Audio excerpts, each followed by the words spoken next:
Alors moi j'ai une formation de chirurgie puisque je suis professeur de chirurgie gynécologique à l'université de Clermont-Ferrand et au CHU de Clermont-Ferrand.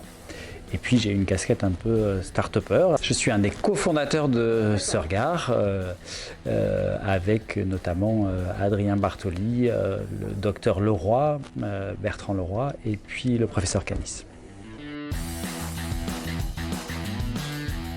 Enthousiaste.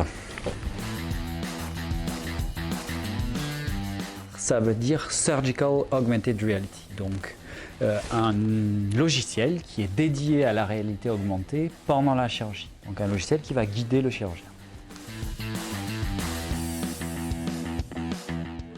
Alors maintenant, elle nous guide pour enlever des toutes petites tumeurs à l'intérieur d'organes. On est guidé, donc il y a des chirurgies qu'on réalise par chirurgie mini-invasive, c'est-à-dire en utilisant une caméra et de petits instruments et de petites incisions, alors qu'avant on était obligé d'ouvrir le ventre de façon beaucoup plus large et donc beaucoup plus agressive.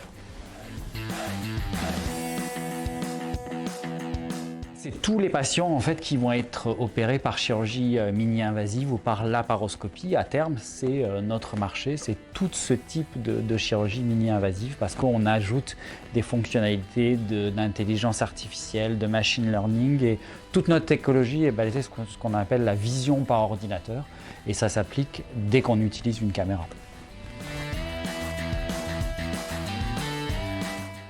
Alors le village pour nous c'est une opportunité de développer notre réseau, d'avoir accès à d'autres villages avec d'autres startups qui travaillent sur la même thématique ou en tout cas qui ont les mêmes aspirations, les mêmes besoins en termes d'accompagnement business, d'accompagnement financier. C'est vraiment une opportunité pour booster notre accès au marché, pour booster notre recherche d'investissement. Donc c'est tout ce tissu auquel on veut avoir accès, que ce soit à la fois par l'accompagnement local qui est mis en place mais aussi par tout l'accompagnement national et international et tout le réseau qu'il y a derrière les villages. C'est être une licorne. Dans un an, notre gros objectif, c'est d'obtenir le marquage CE pour notre produit, puisque notre produit est un dispositif médical et ça, c'est vraiment notre gros challenge. L'objectif, c'est vraiment d'améliorer la qualité de la chirurgie, alors que ça peut paraître très ambitieux, mais c'est vraiment d'aider le chirurgien à être plus performant. Et si le chirurgien est plus performant, eh bien, ce sera mieux pour les malades parce qu'on augmentera le taux de guérison de ces malades. Donc il y a vraiment un objectif en termes de qualité de la chirurgie.